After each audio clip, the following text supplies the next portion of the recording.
चाहे आपने अपने मेन्यू में पिज़्ज़ा स्मॉल मीडियम लार्ज सब कुछ रखा है, बट पिज़्ज़ा स्मॉल ही बिकेगा, मीडियम और लार्ज बहुत कम बिकेगा। मार्केट की बात है, बता रहा हूँ, सुन लीजिए आप। नमस्कार, स्वागत है आपका। इस वीडियो में हम लोग इवैल्यूएट करने वाले हैं, कंपेयर करने वाले हैं फूड बिजनेसेस को। कई बार लोग मुझसे पूछते हैं कि ये वाला बिजनेस करूं या वो वाला बिजनेस करूं, समझ में नहीं आ रहा। मैंने सोचा कुछ आसान सा तरीका मैं आपको लेकर के बताऊं कि कौन सा बिजनेस ज़्यादा अच्छा है। तो इस वीडियो में हम लोग बात करने वाले हैं, पिज़्ज़ा बिजनेस ज़्यादा अच्छा है या फास्ट फूड का बिजनेस। चलिए देखते हैं। हम लोग देखने जा रहे हैं, पिज़्ज़ा बिजनेस ज़्यादा अच्छा होता है या फास्ट फूड का बिजनेस। अभी पिज़्ज़ा बिजनेस का मतलब क्या हुआ? पिज़्ज़ा शॉप मतलब स्पेशलिटी है पिज़्ज़ा। आपने हर एक वैरायटी के पिज़्ज़ा रखे हैं शॉप में। मेन्यू पूरा करने के लिए थोड़ा गार्लिक ब्रेड रख लिया, थोड़ा मॉकटेल रख लिया, शायद थोड़ा डेजर्ट रख लिया, बट प्रिडोमिनेंटली आप एक पिज़्ज़ा ब्रांड बनाने जा रहे हो। ये है आपका बिजनेस। इसको हम कंपेयर किससे करने वाले हैं? इसको कंपेयर करने वाले हैं फास्ट फूड शॉप से। फास्ट फूड शॉप क्या हुआ? जहाँ पे आपके पास पिज़्ज़ा भी है, सैंडविच भी है, बर्गर्स भी है, पास्ता भी है, मैगी भी है और भी बहुत कुछ है। बेसिकली आपने ये सोच करके बना रखा है कि जिसको पिज़्ज़ा पसंद आए वो पिज़्ज़ा खा ले, जिसको पास्ता पसंद आए वो ले ले, जिसको सैंडविच चाहिए सैंडविच खा ले, जिसको बर्गर्स चाहिए बर्गर्स खा ले। ऐसा सोच करके आपने सब कुछ थोड़ा थोड़ा रखा हुआ है अपने मेन्यू में। ये है आपकी फास्ट फूड शॉप। तो हम लोग कंपेयर करते हैं कि पिज़्ज़ा शॉप करना ज़्यादा बेहतर होगा या फास्ट फूड की शॉप करना ज़्यादा बेहतर होगा। कंपेयर कैसे करेंगे? कंपेयर करने के लिए हमारे पास अलग अलग पैरामीटर्स हैं। पैरामीटर्स में आइए सीधा सीधा देखते हैं। सबसे पहले समझते हैं कि पिज़्ज़ा और फास्ट फूड में स्पेस कितनी चाहिए। स्पेस लगभग सेम चाहिए, दोनों में स्पेस का कोई फ़र्क नहीं है। लगभग 500 स्क्वायर फीट की जगह दोनों में चाहिए, चाहे आप पिज़्ज़ा रेस्टोरेंट करना चाहें या फास्ट फूड रेस्टोरेंट करना चाहें। अब उसके बाद आया इन्वेस्टमेंट कितना है। अगर आप खुद से करने जा रहे हैं तो आपका काम 10 लाख रुपए से नीचे हो जाएगा। अगर आप एक टिपिकल शॉप करने जा रहे हैं तो अगर आपने स्पेशलाइज्ड इक्विपमेंट लगाए तो बजट आपका बढ़ भी सकता है, 20 लाख तक जा सकता है। करीब करीब उतना ही इन्वेस्टमेंट फास्ट फूड में होगा, क्योंकि पिज़्ज़ा और फास्ट फूड में अगर आप कंपेयर करो तो इक्विपमेंट बहुत ज़्यादा चेंज नहीं होते। फास्ट फूड में आपको इक्विपमेंट क्या लगता है? सैंडविच टोस्टर लगता है, पैन लगता है पास्ता के लिए, और बहुत ज़्यादा इक्विपमेंट नहीं लगते, क्योंकि आप ब्रेड नहीं बनाने वाले हो। अगर आप ब्रेड बनाने वाले हो then it is altogether different ball game.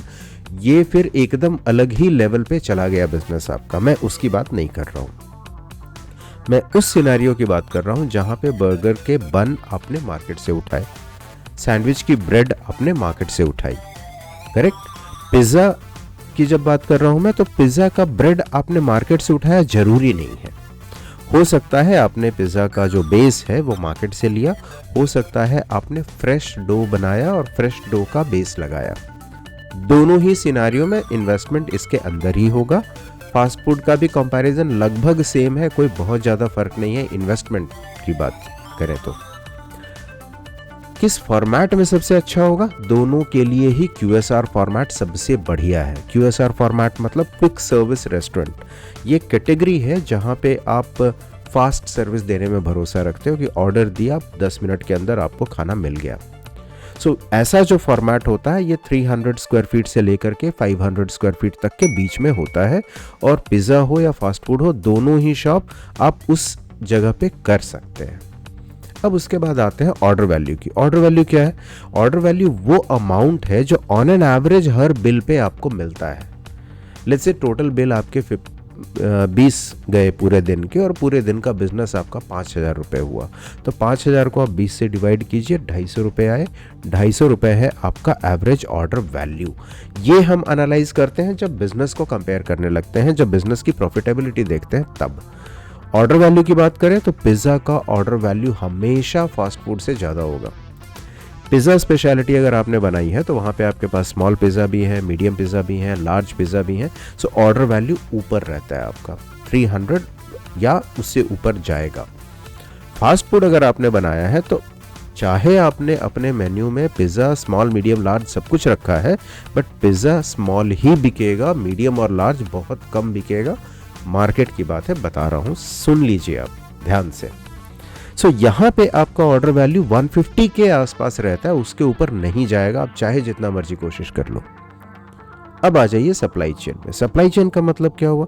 Supply chain का मतलब जो आपको वो सामान बनाने में इंग्रेडिएंट्स लगते हैं, वो इंग्रेडिएंट के पीछे कितने रॉ मटेरियल हैं, उनको प्रोक्योर करना कितना आसान है, कितना मुश्किल है, मतलब कितने अलग अलग वेंडर्स हैं, कहाँ जाके लेके आओगे आप। आपको पता चला किसी आइटम के लिए सुबह आपको मंडी में जाना होता है, किसी के लिए आपको वो होलसेल वाले किराना वाले मार्केट में जाना पड़ता है, कहीं पे कुछ सॉसेज ऐसे हैं जो कि एक ही वेंडर है पूरे शहर में, वो लेके आता है। सो इससे हम लोग समझते हैं आपका सप्लाई चेन ईजी है या कॉम्प्लेक्स है। पिज़्ज़ा की बात करूं तो सप्लाई चेन ईजी है, रॉ मटेरियल्स बहुत थोड़े से होते हैं, वेस्टेज बहुत कम होता है, ना के बराबर होता है। पर अगर फास्ट फूड की बात करूं तो यहाँ 4 तरह के तो ब्रेड हैं आपके। जो 4 तरह के ब्रेड हैं, शेल्फ लाइफ 2 से 3 दिन होती है। जरूरी नहीं है हर एक आइटम का रोटेशन बराबर हो। जिस आइटम की रोटेशन स्लो होगी वहां पे आपका वेस्टेज बढ़ेगा। सबसे पहले तो ब्रेड का वेस्टेज बढ़ेगा। सैंडविच ब्रेड जो आपने आज मंगाई वेंडर से, उसका सैंडविच जो आप आज सर्व करेंगे और जो उस ब्रेड का सैंडविच आप कल सर्व करेंगे, दोनों में बहुत फर्क होता है। और जानने वाले इस बात को समझते हैं कि आपकी ब्रेड फ्रेश है या आपकी ब्रेड 1 दिन 2 दिन पुरानी है। 1 दिन पुरानी है तो शेल्फ लाइफ है उस ब्रेड की, लेकिन टेस्ट में फर्क है। सो यहाँ पे सप्लाई चेन आपका हो जाता है कॉम्प्लेक्स। फास्ट फूड के केस में सप्लाई चेन की बात कर ली, अब हम लोग बात करते हैं मार्जिन कितना है। पिज़्ज़ा में हमेशा मार्जिन फास्ट फूड से ज़्यादा होगा। फास्ट फूड का बिजनेस 20 से 30% मार्जिन देगा आपको, पिज़्ज़ा का बिजनेस 30 से ऊपर ही मार्जिन देगा। अच्छे तरीके से आपने अगर बिजनेस चलाया तो 40% मार्जिन मिलता है इस बिजनेस में आपको। डेली सेल्स की बात करते हैं। फास्ट फूड में आपने तो ये सोचा ना कि कोई सैंडविच खा लेगा, कोई बर्गर खा लेगा, कोई पिज़्ज़ा खा लेगा, कोई पास्ता खा लेगा, पर डेली सेल 10,000 क्रॉस करना बहुत मुश्किल है। पिज़्ज़ा में 10,000 क्रॉस करना उतना मुश्किल नहीं है, हो जाता है, आराम से होता है अगर आपने मार्केटिंग पे ध्यान दिया, अगर आपने डिलीवरी पे ध्यान दिया तो। फास्ट फूड में मुश्किल है। सो इन चीज़ों को ध्यान में रखिए। ब्रांड बना सकते हैं क्या? Can this become a brand? Pizza में ब्रांड बनाना बहुत आसान है, फास्ट फूड में ब्रांड बनाना बहुत मुश्किल है। बहुत मुश्किल क्यों है? क्योंकि कोर प्रोडक्ट आपका नहीं है। ब्रेड आप किसी वेंडर से ले रहे हो, आपकी कोई स्पेशलिटी नहीं है उसमें, करेक्ट? सो आपकी स्पेशलिटी है क्या? आप भी वही कंपनी का सॉस यूज़ कर रहे हो जो दूसरे 500 रेस्टोरेंट यूज़ कर रहे हैं, तो आपकी खासियत क्या है? अगर आपकी स्पेशलिटी नहीं है, अगर आपकी यूएसपी नहीं है, तो ब्रांड बनाना आपके लिए उतना ही मुश्किल है। अगर आपने एक बहुत बढ़िया शेफ़ रख रखा है जो पास्ता बहुत बढ़िया बनाता है, सैंडविचेस बहुत बढ़िया बनाता है, तो शेफ़ जिस दिन गया उस दिन बिजनेस खत्म आपका फिर। सो स्केल अप नहीं कर सकते आप इसको, रेप्लिकेबिलिटी बहुत मुश्किल है, इसीलिए ब्रांड बनाना मुश्किल है फास्ट फूड के केस में।